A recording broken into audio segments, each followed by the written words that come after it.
Nah, teman-teman, ternyata pacaran itu boleh, tapi ada syaratnya. Penasaran seperti apa syaratnya? Simak di video podcast kali ini sampai selesai. It's time to post. Proud of Sunnah. Baik, izin Ustaz. Ya. Nah, alhamdulillah nih Ustaz ya. Boleh ternyata pacaran Ustaz ya. Nah, telah diulang-ulangkan oleh Ustaz, ini membawa angin segar nih Ustaz kepada ikhwan dan akhwat kita yang mungkin sedang menyaksikan. Akhirnya boleh pacaran. Boleh pacaran tapi syaratnya yang Ustaz sebutkan tadi. Nah, syaratnya itu Ustaz menikah Ustaz ya. Nah, ini menikah ini Ustaz menjadi suatu pembicaraan yang Masya Allah nih Ustaz, terutama bagi teman-teman yang masih bujangan, baik itu perempuan ataupun laki-laki. Jadi Ustaz telah sebutkan tadi menikah ini sebagai solusi dari Islam gitu Ustaz ya. Apakah hanya sekedar perintah karena untuk menahan ataupun melampiaskan hasrat kita ini tadi Ustaz, atau memang ada keutamaan-keutamaan lainnya di dalam pernikahan ini Ustaz? Seperti apa Ustaz? Pertama itu kita sebut, pertama dia perintah ya, perintah Allah Azza wa Jalla. Kalau dikatakan perintah Allah Subhanahu wa taala, maka di dalamnya ada hikmah-hikmah. Salah satu hikmahnya yang berkenaan dengan yang tadi. Ya, sebuah solusi. Ketika di dalam hati kita ini cenderung kecintaan kepada para wanita, ya, kepada lawan jenis, kepada harta, maka ketika seorang itu cenderung kepada lawan jenisnya, maka ketika itulah Allah perintahkan untuk menikah. Agar kecenderungan tadi tidak sampai kepada sesuatu yang diharamkan dalam agama. Tidak sampai terjerumus ke dalam pacaran sebelum menikah, ya, karena pacaran yang diharamkan sebelum menikah. Sebelum menikah. Adapun setelah menikah maka halal. Boleh, ya, kenikmatan. Masya Allah. Kemudian disebutkan juga di antara hikmahnya apa? At-ta'awun, yaitu saling bahu membahu untuk membangun rumah tangga. Sakinah, mawaddah, warahmah. Jadi untuk menjauhkan kita dari sesuatu yang tidak baik, fitnah-fitnah lawan jenis, diperintahkan menikah oleh Allah Azza wa Jalla. Kemudian untuk saling membantu. Untuk saling membantu merealisasikan sifat kemanusiaan yang mereka berketurunan dengan menikah. Ya, tidak bisa tanpa wanita seorang laki-laki mendapatkan keturunan bagaimana? Wanita juga demikian, dia tidak bisa mendapatkan keturunan tanpa laki-laki. Maka untuk merealisasikan peri kemanusiaan dia, status dia sebagai seorang manusia, Allah perintahkan mereka menikah, hubungan yang halal. Yang Allah sebut dengan mitsaqan ghalidha. Tali ikatan yang begitu kuat. Tali ikatan pernikahan. Dari pernikahan itu akan melahirkan keturunan-keturunan. Jadi tujuannya itu. Kembali kepada hikmah-hikmahnya. Untuk menjaga kesucian kita masing-masing. Menjauhkan kita dari pacaran, dari zina. Ya kan, menundukkan pandangan kita. Melampiaskan hawa nafsu kita di tempat yang dihalalkan. Bahkan dia berpahala. Melampiaskan hawa nafsu tapi halal nih Ustaz. Berpahala lagi. Nabi ketika mengatakan, Masya Allah. Nabi ketika mengatakan, nah ini juga sebagai motivasi ya, bagi muda-muda gitu kan. Ya, ketika pacaran apa sih? Kan tujuannya melampiaskan syahwat. Oh iya. Iya kan? Melampiaskan syahwat, tapi dosa. Dosa Ustaz ya. Dan kita sebutkan tadi nggak ada gunanya nikmat kalau sekiranya ujung-ujungnya api neraka. Alangkah nikmatnya kenikmatan ini, tapi diiringi dengan pahala. Wah, ini bagaimana ini Ustaz? Menarik ini Ustaz. Itu dia, Nabi pernah mengatakan kepada sahabat ya. Ketika sahabat-sahabat yang fakir datang kepada Nabi, ya Rasulullah, dhahaba ahlud duthur bil ujur. Rasulullah, orang-orang kaya itu banyak pahalanya. Ya, mereka salat, kami salat satu-satu. Mereka puasa, kami puasa satu-satu. Mereka bersedekah, kami nggak punya. Wa yatasaddaquna bi fuduli amwalihim. Mereka menginfakkan harta, kami nggak punya apa-apa. Lalu Nabi memberikan motivasi kepada mereka, memperbanyak tasbih, tahmid, tahlil, takbir. Itu semua sedekah. Masya Allah. Sampai Nabi mengatakan apa? Apa Ustaz? Wa fi bud'i ahadikum sadaqah. Ya, di dalam syahwat kalian itu terdapat sedekah, kata Nabi SAW. Masya Allah, ini pelampiasan nafsu seseorang. Wah. Ada di situ sedekah. Bernilai sedekah ini Ustaz ya. Tapi kapan?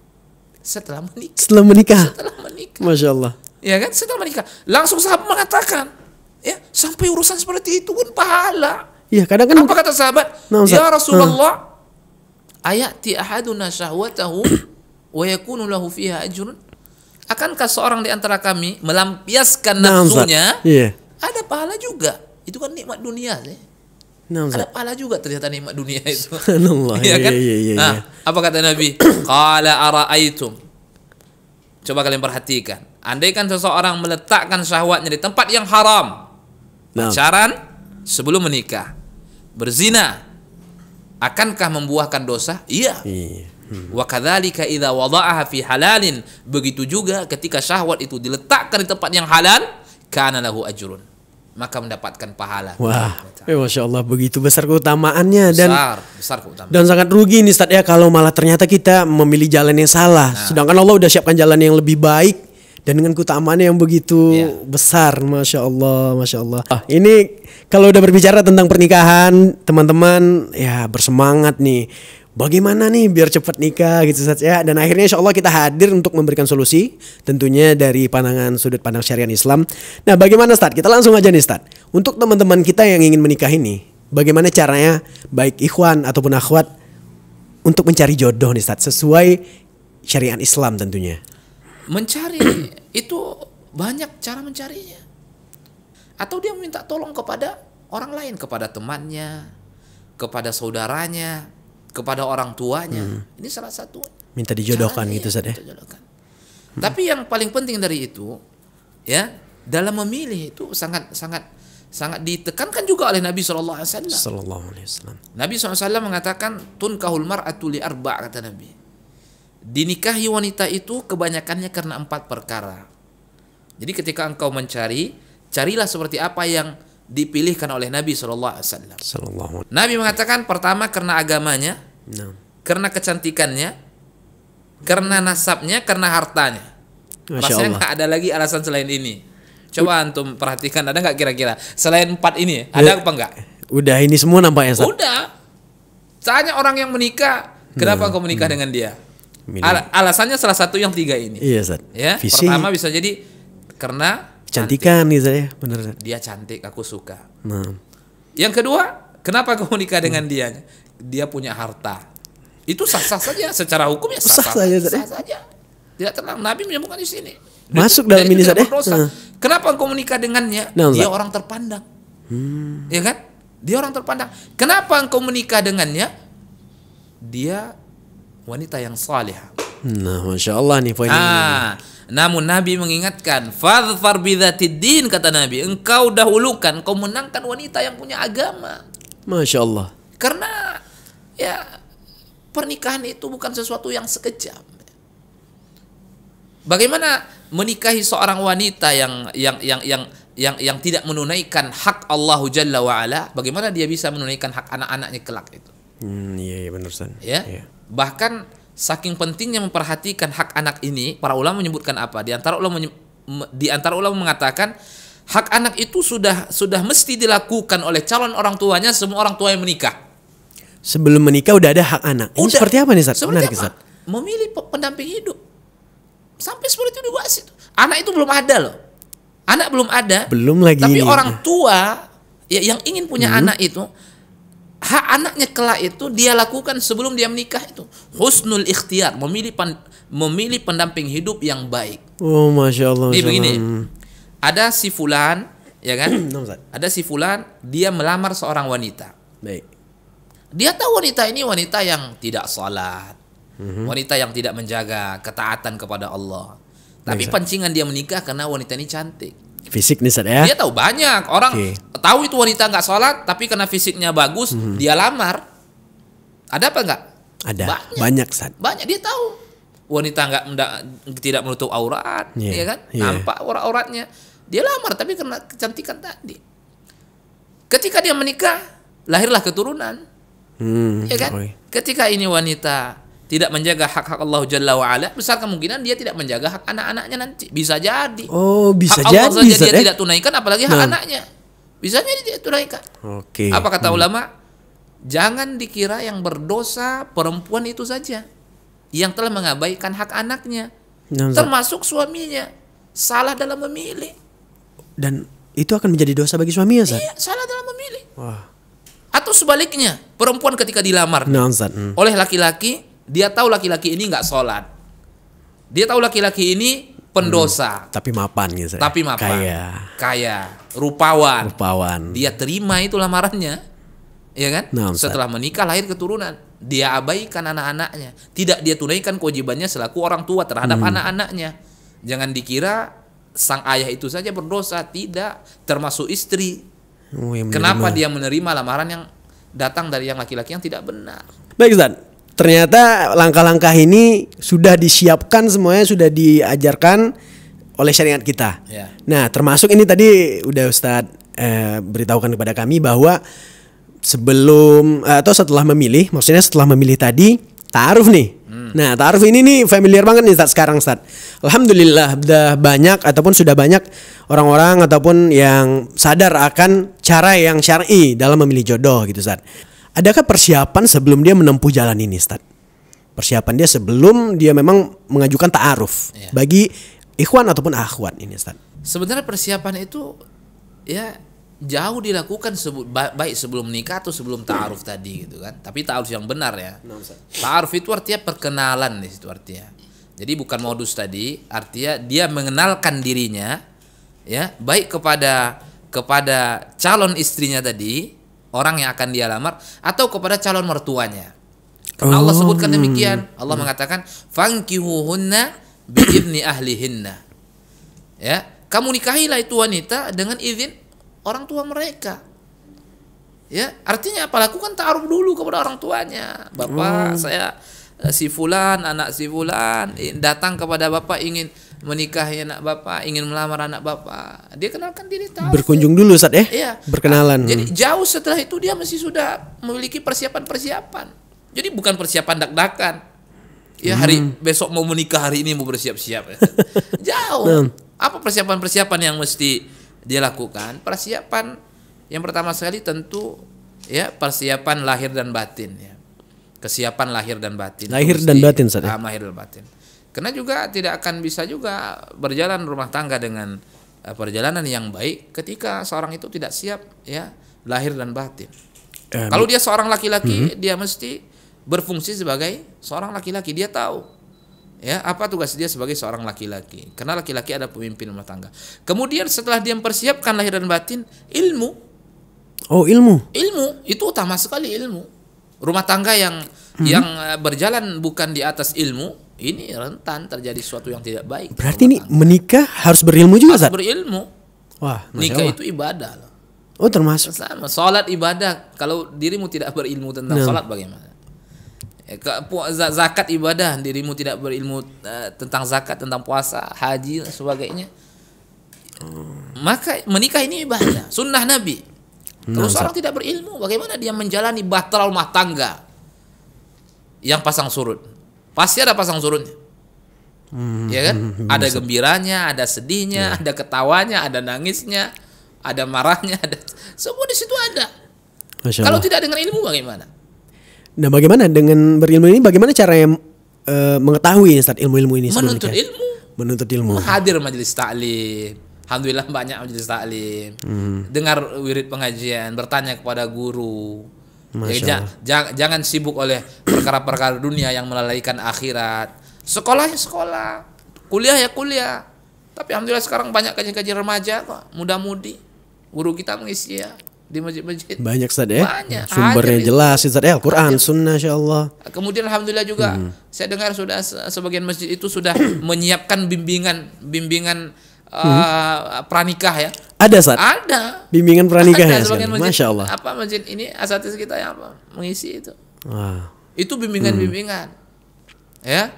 Maka jangan apa namanya ingin cepat-cepat dapat nikmatnya aja lalu nggak mau ini membina. Nikmatnya tidak lama. Kalau kita tidak jalani dengan ilmu itu tidak lama. Maka mesti tahu kita kewajiban kita. Apa kewajiban seorang suami terhadap istrinya? Nah, Ustaz. Apa kewajiban seorang istri terhadap suaminya? Dia mesti tahu dia. Baik. Ya kan?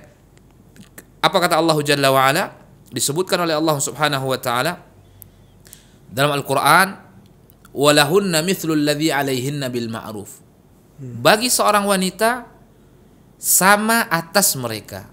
Dalam ayat ini ada kewajiban seorang suami yang mesti ditunaikan kepada istri, ada kewajiban seorang istri yang mesti ditunaikan kepada suami. Kalau tidak tahu bagaimana? Oh iya. Pincang rumah tangga itu. Menjadi rumah tangga yang pincang. Inilah, Ketika sang suami tidak tahu kewajibannya apa, ketika sang istri tidak tahu kewajibannya apa. karena tidak dimulai dari persiapan yang benar Ustaz ya, Persiapan yang- berilmu tadi iya. Ustaz ya. Maka Ya, Masya Allah. Mesti berilmu dulu. Mesti berilmu, Ya, maka insya Allah bahtera rumah tangga yang mereka jalani, insya Allah, ketika pun terjadi pasang surut, mereka akan bisa tetap bertahan di sini. Wah, masya Allah. Ini berarti menjadi pengingat kita. Jangan lupa ini banyak Ustadz ya, terutama kitab-kitab juga Ustadz ya. Iya. Kitab-kitab sebelum pernikahan Ustadz ya, mungkin udah bisa kita baca ya teman-teman, insya Allah ini.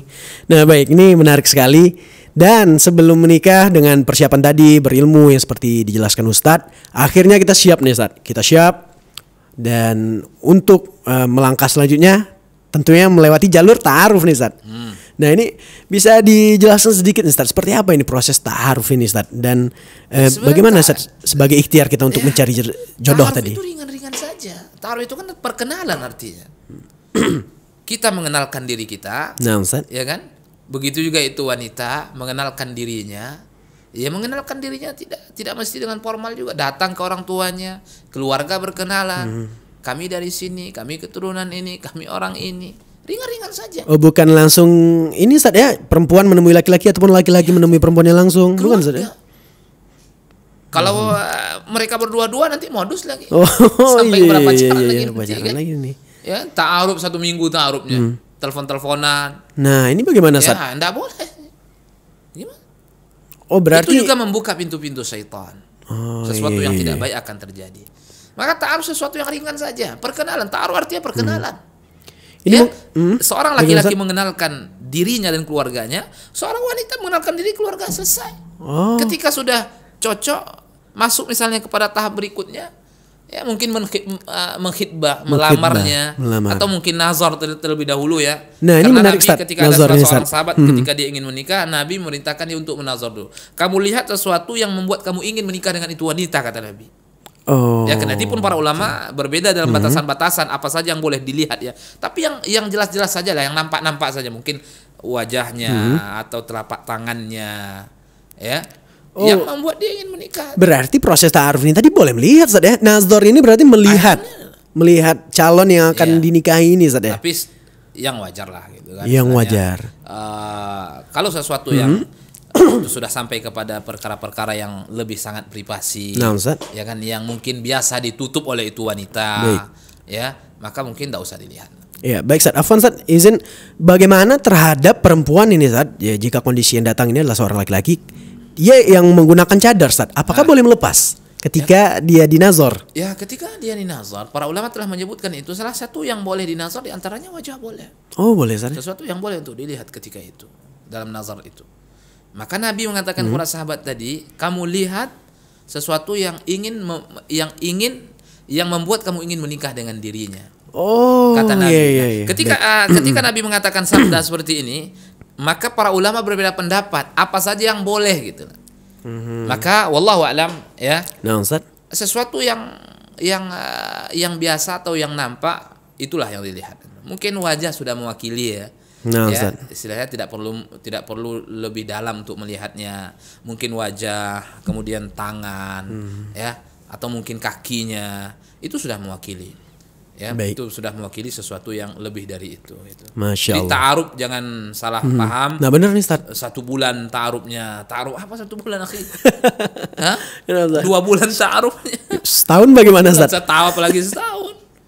Gak ada yang menjamin akan selamat dari fitnah. Subhanallah, tidak ada yang menjamin.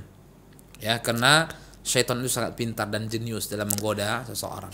Lagi-lagi hati-hati terjerumus dalam permainan syaitan Ustaz ya. Kalau memang ingin serius menikah, ya sudah. Prosesnya tidak butuh lama-lama. Sebentar Ustaz ya. Sebentar butuh. Seperti itu. Sebentar butuhnya. Kecuali seorang itu mungkin dia menikah terlebih dahulu, tidak satu rumah, itu terserah. Itu melihat maslahat, situasi dan kondisi. Mungkin sama-sama masih kuliah, ya kan? Tapi kalau menikah dan sudah tinggal satu rumah, nanti sulit menunaikan kewajiban-kewajibannya dan tanggung jawabnya besar, ya. Akhirnya mereka sepakat untuk akad saja terlebih dahulu, ya. Nanti setelah itu pulang ke rumah masing-masing. Laki-laki pulang ke rumah orang tuanya, perempuan pulang ke rumah orang tuanya. Boleh seperti itu, Ustaz? Boleh.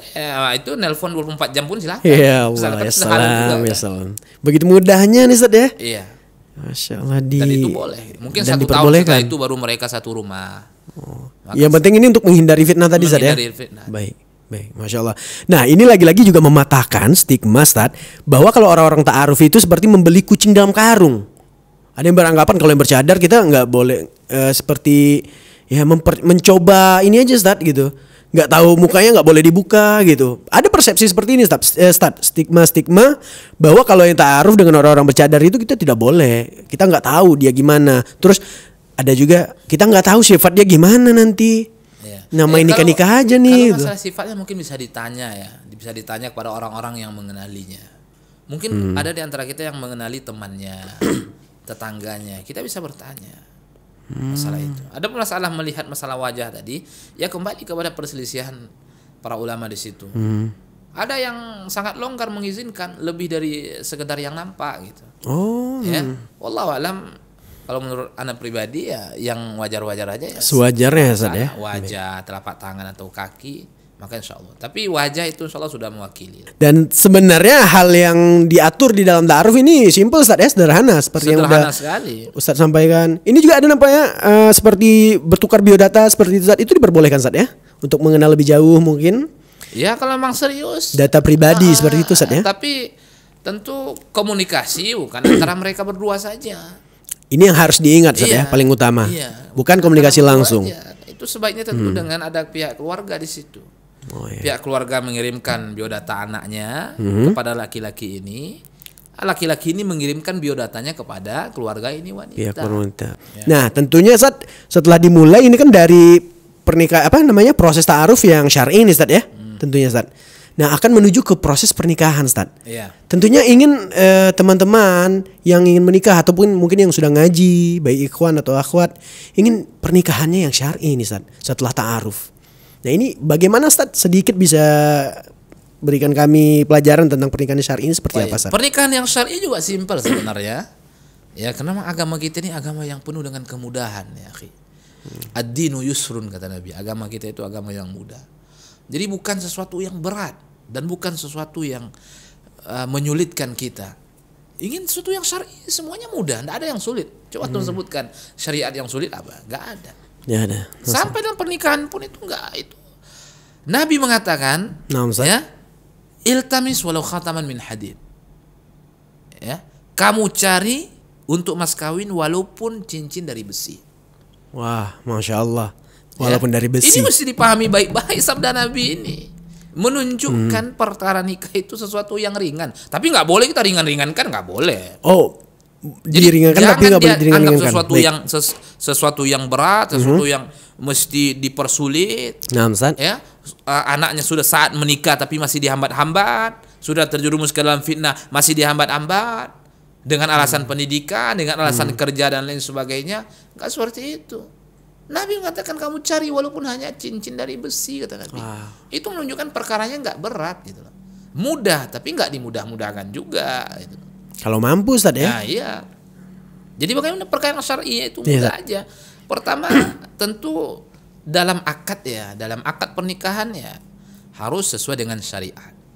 Ya tempat kita insyaallah sudah jelas ya bimbingan-bimbingan keagamaan. Ya, pertama rukun-rukunnya jelas. Ada walinya. Kemudian yang kedua adanya 2 saksi. Kemudian yang ketiga al-ijab wal qabul. Ya, al-ijab wal qabul. Ijab itu qaulul wali, ucapan wali. Ya, aku nikahkan engkau dengan putriku ya bernama si fulana dengan mas kawin. Ya, sebentuk cincin emas. Itu qaulul wali, ijab. Kemudian qabul, ucapan seorang suami, qabiltu nikah, aku terima nikah perempuan itu bernama bint fulan dengan mas kawin, disebutkan mas kawinnya. Kemudian yang keempat adanya mas kawin. Allah mengatakan wa atun nisa saduqatihinna nihlah. Ali ketika melamar Fatimah Az-Zahra putri Nabi. Ya, Ali ketika itu belum punya uang ya, punya harta, punya benda yang ini. Lalu Nabi bertanya kepada Ali, Ali apa engkau berikan mas kawin untuk Fatimah? Ali mengatakan aku tidak ada apa-apa ya Rasulullah. Apa kata Nabi? Aina dir'uk, mana baju perangmu? Wah, subhanallah. Dikeluarkan oleh Ali, diberikan kepada Fatimah. Sebagai mas kawin. Iya, itu tanda kesiapan lah ya, tanda kesiapan. Ya, dan itu Allah perintahkan. Wa atun nisa saduqatihinna nihla. Kemudian setelah dia perhatikan rukun-rukun ini, ya, kalau lewat jalur resmi insyaallah aman ya di tempat kita. Kemudian persepsinya resepsi juga nah masih ini syar'i. Berawal dari situ. Kalau tidak syar'i dikhawatirkan setelahnya banyak sesuatu yang tidak baik lah. Kalau di hari pernikahan itu sudah banyak diisi dengan kemaksiatan di dalamnya, ya ditampilkan di situ wanita-wanita berjoget-joget dan lain sebagainya. Ada hiburan seperti itu, ada hiburan-hiburan, kebatilan-kebatilan. Kemudian terjadi sesuatu yang tidak baik, itu dikhawatirkan nanti efeknya kepada perjalanan rumah tangga mereka setelah mereka menikah itu. Maka di hari pernikahan pun perhatikan syariat di situ. Maka ada situ sunnah-sunnah nikah, ya sunnah-sunnah nikah. Ada sunnah-sunnah di situ. Sunnah nikah. Di antaranya ketika menikah itu dilakukan khutbah, ya khutbah nikah. Ini biasa dibawakan oleh utusan dari pemimpin atau kaki tangannya gitu kan. Akan khutbah terlebih dahulu. Innal hamdalillah dengan khutbah hajah lah. Oh, sama saja. Khutbah hajah. Nah, kemudian di antara apa juga disunnahkan apa? Membuat walimah. Walimah itu sunnah. Oh, termasuk dalam sunnah ini saya resepsi ini ya. Abdurrahman ibn Auf ketika dia menikah, Nabi mengatakan apa? Aulim walau bisyatin. Abdurrahman, apa yang kau berikan mas kawin kepada istrimu, kata Nabi? Sedikit dari emas ya Rasulullah. Engkau buatlah walimah, walaupun menyembelih seekor kambing, kata Nabi. Oh, gak mesti besar-besaran 1.000, 2.000, 3.000 undangan. Ya semakin banyak semakin bagus ya. Kalau dia mampu, kalau dia mampu nggak masalah. Undang satu kampung, satu daerah nggak masalah. Tapi kalau tidak mampu, satu kambing insyaallah mampu. Nabi memberikan. Seperti karena itu kemudahannya. Berkah juga. Semakin banyak yang diundang, semakin banyak yang mendoakan. Masya Allah, benar-benar. Karena di antara sunnahnya juga bagi yang datang, bagi tamu kepada mempelai itu mendoakan barakallahu laka wa baraka alaika wa jama'a bainakuma fil khair. Masya Allah, ini doa yang subhanallah, kalau 100 undangannya 200 semuanya mengatakan barakallahu lak, barakallahu lak, barakallahu lak wa baraka alaika wa jama'a bain. Nabi idza rafa'a ahad, ketika seorang menikah, qala, Nabi berkata kepada orang itu barakallahu laka wa baraka alaika wa jama'a bainakuma fil khair. Itu rangkaian daripada sesuatu yang disunnahkan, ya kan? Kemudian menjauhkan ketika persepsi itu dari perkara-perkara yang sia-sia, apalagi kebatilan-kebatilan. Lawannya ini Ustaz ya, lawan keberkahan tadi, maksudnya ini tadi Ustaz ya. Iya. Kemudian ketika dia menemui istrinya, dia membacakan doa untuk istrinya, ya dia pegang ubun-ubun istrinya. Ya Allah, aku meminta kepadamu kebaikan yang ada pada wanita ini, ya kebaikan yang telah engkau tabiatkan dia. Inni as'aluka khairaha wa khair ma jabalta 'alaiha. Dan aku berlindung kepadamu ya Allah keburukan wanita ini, keburukan yang sudah menjadi tabiat dirinya. Dia pegang itu wanita, kan sudah halal kan? Iya, Ustaz. Pacaran itu. Udah pacaran nih. Pacaran ya. Berarti setelah menikah dia pacarannya. Masya Allah. Ya kan? Kemudian begitu mereka sudah ingin melakukan hubungan suami istri, maka sang suami di situ dia berdoa. Baca doa saja. Baca doa sebelum melakukan hubungan biologis. Nabi mengatakan wa in quddir, kata Nabi. Kalau ditakdirkan dari hubungan itu terlahir keturunan, maka tidak diganggu oleh syaitan. Masya Allah. Allahumma jannibna wa jannibis syaitan bima razaqtana. Nah, ini dia. Jadi banyak sebenarnya arahan-arahan syariat tentang ini. Kalau ini dijalani, maka insya Allah rumah tangga itu sakinah mawaddah warahmah. Rumah tangga sakinah mawaddah warahmah bukan rumah tangga yang menumpuk harta, tidak. Banyak rumah tangga berharta hancur, terjadi broken home. Banyak rumah tangga mewah lain sebagainya, ya terjadi keributan. Rumah tangga Nabi itu sangat sederhana. Di rumah Aisyah itu pernah tidak hidup api itu berminggu-minggu. Tidak hidup api itu apa maksudnya? Apa maksudnya Ustaz? Gak ada dimasak. Oh, kalau kita mungkin tidak dapur nggak ngebul gitu Ustaz ya. Oh iya. Tapi justru Nabi dengan kesederhanaan rumah tangganya, Nabi mengatakan apa? Baiti jannati. Ya Allah. Rumah tanggaku adalah surga. Sallallahu alaihi wasallam. Tapi penuh dengan cahaya, ilmu yang datang dari Allah Azza wa Jalla. Jadi di situ letaknya sakinah, mawaddah warahmah. Dan Insya Allah kita bisa Ustaz ya. Bisa mencontoh Nabi Ustaz ya. Supaya kita dapat seperti itu. Wah, Masya Allah, Masya Allah. Allahumma barik. Masya Allah, barakallahu fikum. Ini Alhamdulillah endingnya ini aja udah bahagia nih Ustaz. Ya. Dari obrolan kita udah tercerminkan bagaimana kebahagiaan menikah sesuai syariat Islam Ustaz ya. Masya Allah, dan rugi kayaknya kalau nggak nikah juga nih Ustaz ya. Ya kalau pacaran sebelum menikah ya rugi. Masya Allah. Ya kan? Nikmatnya sebentar kemudian disusul dengan dosa. It's time to post Proud of Sunnah.